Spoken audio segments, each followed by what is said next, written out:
Okay, Lisa. Yeah, it's interesting you say that too, because I think a lot of people say, we don't choose our family, but we really do. I mean, if you, like, I believe in past lives and reincarnation, all that kind of stuff. And I think that we have this karma with certain people and they reappear in the various lives we have. And there's a law of relationship that I think you guys have heard me talk about a lot. It says that we're all connected and we're here to help each other learn and grow. So we may, have thought growing up that we wanted our dad to be Fred McMurray or Tom Hanks, and then we end up getting Homer Simpson, and we're like,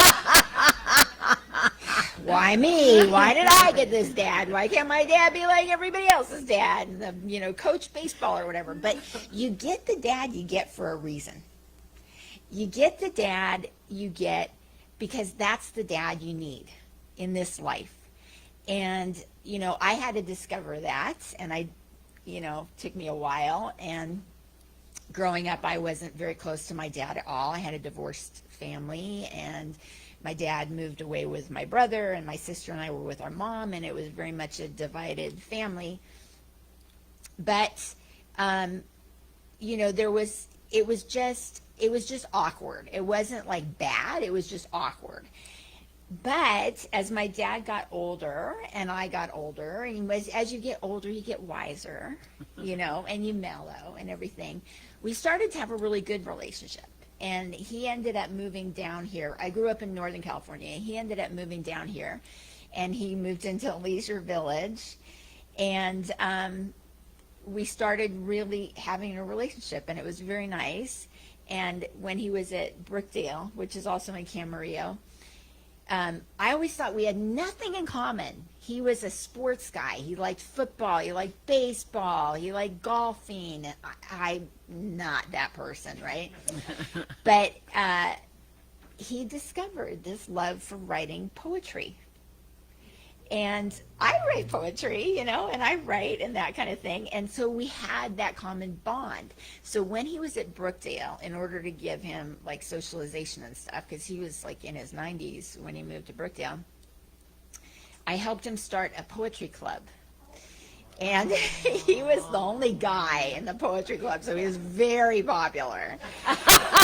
And all the women everybody would bring a poem, either that you wrote or that you liked. You didn't have to write the poem. And then we'd recite it. We'd take turns reading the poem that we brought for the week. And sometimes we'd have themes and sometimes not. But my dad loved to write love poetry. Wow. So you can imagine how the women were just melting. And William, it was great. So anyhow, that's how my dad and I finally bonded. When I was in my 50s and he was in his 90s, we finally bonded. But it took a while. But I'm noticing also that even though my dad wasn't present in my life a lot, I had a lot of father figures in my life, and that was remarkable, and Swami Sarvadevananda is one of them, who's going to be here next week. And I really hope you guys can come to see him, because he used to come here every month for our Bhakti Yoga class, and he hasn't been coming because of COVID and the lockdown and everything. So this will be the first time that he's back, and it really is special to have him. He's so in demand all over the country, but that he's coming here is really special. And I hope you can come and join us and really give him a warm welcome and let him know that we appreciate him and his wisdom being here. It's going to be amazing. And I'm going to bring samosas. So that's like really good little like Indian sandwiches. They're delicious. So you don't have to have dinner. We'll have like dinner after and chai, and it'll be really nice. I just want to say yes, ditto. I love Swami Swami. Yes, we call that. I know how to say it too, but it's like I'm like Buzz. I go, I freeze. Swami S because is of fine, yeah. yeah, Swami S. And just being in his presence, you don't always understand every single word he says, but you walk out high as a kite. I don't know how else to say it, just being immersed in his energy and his wisdom. Yeah, Yeah. he's amazing. So I just wanted to share with you something else that happened to me recently that I think it is interesting. Okay, so my mom had a brother, and he passed away early on. I think he was like 29 when he died. So I never really got to know him. But I recently found this box, a shoebox, I mean literally a shoebox, filled with letters that he wrote to his mother when he was serving in Vietnam. And I thought, I'm going to start typing up these letters, you know. And through these letters, I've gotten to know my uncle. And it is amazing. He was 18 years old when he went in the service. He was a kid, and he was on this boat in the middle of a war.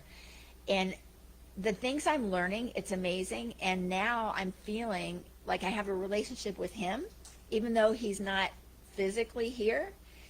And one of the nicest things that happened was in April of 1962, he wrote a letter, and at the end, he wrote, "Say hi to Corrine and Bill and Lisa for me. Tell her happy birthday." That was my 1-year-old birthday in April of 62. Is that like so sweet? So, yeah, so I think men are definitely important to us. We always need a balance of the male and female energies. There was a sociological study done recently, and it said that kids thrive when they have both the energies in their life. And they gave an example of a kid climbing on a jungle gym at the playground, and the dad saying, "Come on, go for it, you can do it, you can do it, come on, go, go, go, go, go," you know, that kind of thing, rooting you on and saying, "Higher, higher, jump, come on, reach." And the mom's like, "Be careful, honey, come on, be careful, you know, go." And that's kind of what we need in life, is we need both. So, you know, there's no substitute, and life is good. Life always brings us what we need when we need it. It's all divine timing. It is divine timing, and it's really interesting because I've told this story, I hope it's not boring, I was 37 when I got pregnant with Katie, and it was right after my dad died, and I was in such grief, I got pregnant by depression. I wasn't paying attention. And I honestly thought I had a huge career at that time in Hollywood. I was doing very well. I was the major money maker and a lot of other things. And I said, "What am I going to do here?" You know, to Patrick, he goes, "Well, I think we're having a baby."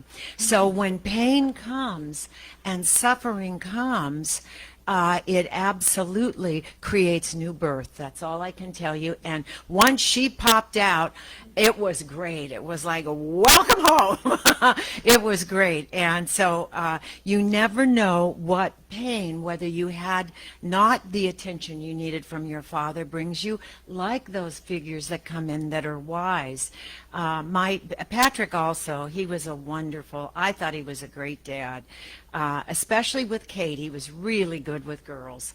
I don't think he was as comfortable because his dad wasn't around growing up. With Spencer, although they were close and they loved one another, but he was not the let's go to Boy Scouts guy, you know. And I said, I married my mother the first time, who was, I don't know how else to say this, very materialistic, very much of this planet.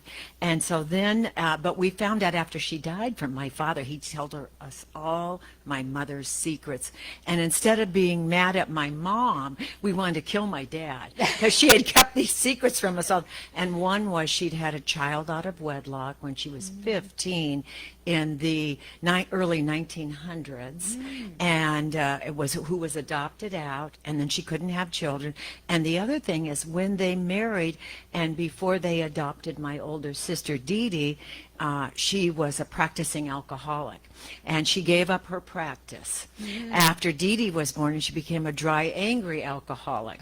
And so Patrick, I didn't know, because I never grew up with alcohol in the house or anything, and so I had no idea. And I said, you know, Patrick, I'm so smart. I married you and I chose you. You're the total antithesis of my mother. You're compassionate, you're kind, you are wise, you are so much into seeing beyond the surface. And he says, no, Pam, you just married another dry, angry alcoholic. No. I said no. But then my daughter has married someone who is that great father. Oh, he's just a magnificent dad, and also has the compassion of the family and the loving and nurturing that I gave my children. Patrick did that also. If it comes to family, whether it's extended family or immediate family, he said, no, we have to spend that $12,000 because it's family. And I say, are you kidding me? Don't spend the money. Don't spend the money. But I am very, very fortunate to have gotten the best of both of my parents, and I realize now how much my mother did give, not only to us, but to so many around me, and I didn't recognize it at the time. My father, I always knew, adored us, and I realized in later years that my mother did too, in her own special way. But how you take the good and carry it onward and upward, and you take the challenges and you live and breathe and have new birth from them. So nice. Yeah, the other thing I wanted to touch on is, where the topic was honoring the legacy of the father. And I think that's kind of a heavy burden for any person to bear, a legacy that you have. What's the legacy, And I think that we need to kind of take the pressure off a little bit and just say, yeah, we have a dad, and everybody's got a dad, but the truth is we all share the same father. We could call it the father, the mother, the universe, the energy, the God. That is our father, and that's what we need to remember all the time. I texted Swami Sarvadavananda this morning a happy Father's Day meme and everything.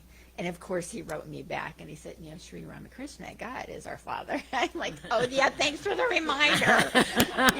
So he's like so sweet. He doesn't want to take it's a burden for anybody, that you have to have this legacy and be perfect and be remembered and all that kind of stuff.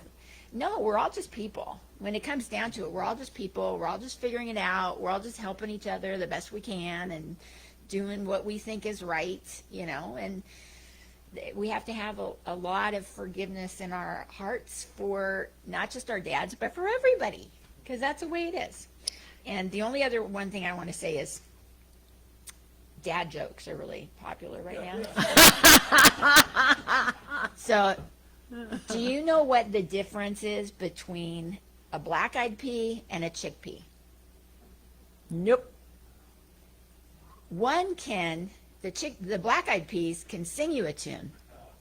The chickpeas can only hum us one. Oh, Mama. Yeah. Okay, I'm done. You can close.